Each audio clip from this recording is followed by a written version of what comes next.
Çürüğüm seni iste ardayım avat.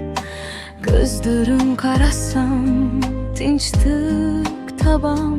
Sen barda düğünüm ağacılı sezile canım.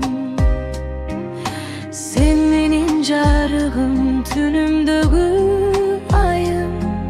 Suyum tügüm büt, yürüktü dayım. Kol karmaşıp birge, ütülü buz oldu. Sen bar jerde men tabam, bakıttı tolu. Gözlerin bana umut gibi doğar. Kalbim seninle yeniden yaşar. Bir gülüşün dünyamı değiştirir. Sen yanımda ol, başka ne isterim. Sen benim kalbimde en güzel şarkı. Sensiz hayatım yarım kalır sanki. Elini tutup yürümek isterim. Seninle her şey tamam sevgilim.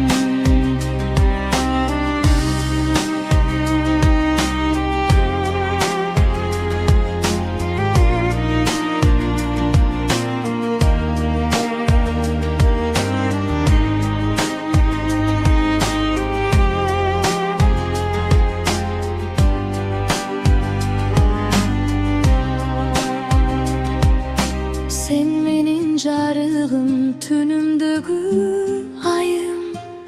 Suyum tügüm büt, yürükte dayım. Kol karmaşıp birge, ütülü bulc oldu. Sen var jerde men tabam, bakıttı tolu. Gözlerin bana umut gibi doğar. Kalbim seninle yeniden yaşar.